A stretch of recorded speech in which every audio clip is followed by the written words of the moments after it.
திருத்தணி அருகே வேலைவாய்ப்பு முகாம் என்கிற பெயரில் நாடகம் நடத்தி தங்களை அலைக்கழித்ததாக இளம் பட்டதாரிகள் உள்பட ஏராளமானோர் குமுறி வருகின்றனர். அரசு அதிகாரிகளும் கலந்து கொண்ட இந்த முகாமில் நடந்த மோசடிகள் என்னென்ன பார்க்கலாம். திருவள்ளூர் மாவட்டம் திருத்தணி அருகே சென்னை திருப்பதி தேசிய நெடுஞ்சாலையில் உள்ள அருள்மிகு சுப்பிரமணிய சுவாமி அரசு கலைக்கல்லூரியில் வேலைவாய்ப்பு முகாம் நடத்தப்பட்டது. மாநில ஊரக மற்றும் நகர்ப்புற வாழ்வாதார இயக்கம் மற்றும் திருத்தணி சுப்பிரமணிய சுவாமி அரசு கலைக்கல்லூரி இணைந்து இந்த வேலைவாய்ப்பு முகாமை நடத்தியது. இதில் சுமார் 50க்கும் மேற்பட்ட தனியார் நிறுவனங்கள் கலந்து கொள்ள உள்ளதாக முகாம் நடக்கும் இடங்களை சுற்றி பேனர்கள் வைக்கப்பட்டன. இதை நம்பி திருத்தணி, பள்ளிப்பட்டு, ஆர்கேபேட்டை ஆகிய 3 தாலுக்காக்களில் இருந்து வேன், ஆட்டோக்களில் பெண்கள் படையென திரண்டு வந்தனர். இதில் வியப்பு என்னவென்றால், சுற்றுப்புறங்களில் உள்ள மகளிர் சுய உதவி குழுக்களில் இருந்த பெண்கள் அழைத்து வரப்பட்டு வேலைவாய்ப்பு முகாமில் கணக்கு காட்டுவதற்காக பங்கேற்க வைத்திருந்ததுதான். பெரிய பெரிய தனியார் நிறுவனங்களை சேர்ந்த அதிகாரிகள் வருவார்கள், நிச்சயம் தங்களுக்கு நல்ல வேலை கிடைத்துவிடும் என காத்திருந்த இளைஞர்களுக்கு இறுதியில் மிஞ்சியது ஏமாற்றமே.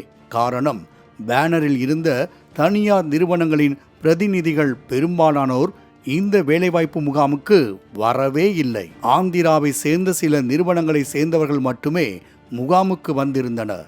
வேலைவாய்ப்பு முகாமில் கலந்து கொண்ட பெண்களில் 98% பேருக்கும் வேலை கிடைக்காமல் போனது. ஏதோ 1000 பேருக்கு வேலை தரப்போவதாக பெயருக்கு முகாம் அமைத்துவிட்டு ஒரு சிலருக்கு மட்டுமே வேலை கொடுத்ததாக குமுறிய இளம் பெண்கள் வேலைவாய்ப்பு முகாம் என்ற பெயரில் நம்ப வைத்து ஏமாற்றிவிட்டதாக குற்றம் சாட்டினர். வேலை வாய்ப்பு முகாம்னு போட்டிருக்காங்க. பட் இங்கே வந்தால் லேடிஸ்க்கு எந்த வேலையுமே இல்லைன்னு சொல்லிட்டு இருக்காங்க. பஸ் வசதி எல்லாம் இங்கே இல்லை, நாகலாபுரம், பிச்சாட்டூர் அங்கே இங்கேன்னு சொல்லிட்டு இருக்காங்க. அதெல்லாம் எந்த ஊர் சார்? அது எந்த ஊர்? ஆந்திரா சைடில். அப்புறம் எதுக்கு சார் இந்த மாதிரி முகாமெல்லாம் போட்டு இந்த மாதிரி சொல்கிறாங்க இவங்க? நான் டைம் வேஸ்ட்டாக நாங்கள் வந்து போயிட்டுருக்கோம். படித்தவங்களுக்கு இதுவே இல்லை போலையே சார். நீங்கள் என்ன படிச்சிருக்கீங்க? நான் டிகிரி முடிச்சிருக்கேன். உங்களுக்கான குவாலிஃபிகேஷனில் இங்கே லேடிஸ் வேலை இல்லைன்றாங்க சார். கேட்டால் ஏஜ் இது சொல்கிறாங்க. மொத்தத்தில் லேடிஸ்க்கு வேலை இல்லைன்னு சொல்லிட்டு இவ்வளோ பெரிய கேம்பில் சரி வேஸ்ட்டு சார் இந்த கேம்பு. மேலும் வேலைவாய்ப்பு முகாம் நடந்த அரசு கலைக்கல்லூரியில் இருந்து வீடு திரும்புவதற்கு போதிய போக்குவரத்து வசதியும் செய்து கொடுக்கப்படவில்லை. அதோடு சம்பந்தமே இல்லாதவர்கள் கடை நடத்தி அதில் காலாவதி தேதி அச்சடிக்காத உணவுப் பொருட்களை விற்பனை செய்ததும் அரங்கேறியது. இதனிடையே வேலை நியமன ஆணை வழங்கும் இடத்தில் வேலை கிடைக்காதவர்களும் மகளிர் சுய உதவி குழுக்களும் அமர வைக்கப்பட்டிருந்தனர். அப்போது அரசு அதிகாரி ஒருவர் வேலை கிடைத்தவர்கள் மட்டுமே இங்கு அமர வேண்டும் என கூறியதற்கு முகாம் ஏற்பாடு செய்த அதிகாரியோ கடுமையான வார்த்தைகளால் அவரை மிரட்டினார். இதனை அங்கிருந்த செய்தியாளர்கள் வீடியோ எடுத்தபோது முகாம் அதிகாரி கோபத்துடன் சென்று வீடியோவை டெலீட் செய்கிறாயா இல்லையா என மிரட்டும் தொனியில் பேசியதால் பரபரப்பு ஏற்பட்டது.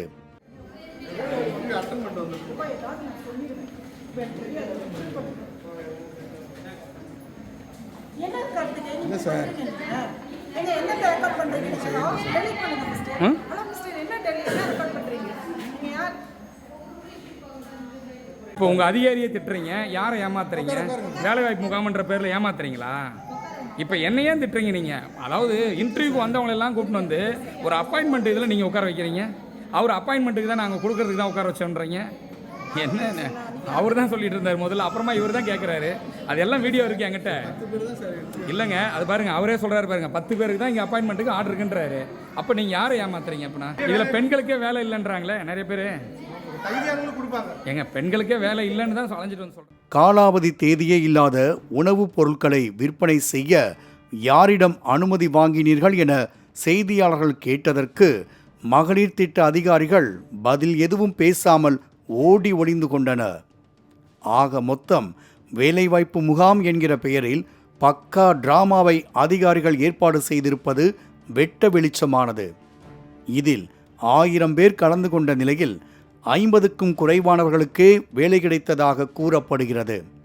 ஏதோ கணக்கு காட்டுவதற்காகவே இந்த வேலைவாய்ப்பு முகாம்கள் நடத்தப்பட்டதாக குற்றம் சாட்டிய பட்டதாரிகள் இது போன்ற போலி முகாம்களை நடத்தி தங்களை மன உளைச்சலுக்கு ஆளாக்க வேண்டாம் என வேண்டி கேட்டுக்கொள்வதாக கூறினர். மாலை முரசு செய்திகளுக்காக திருத்தணி செய்தியாளர் வினோத்.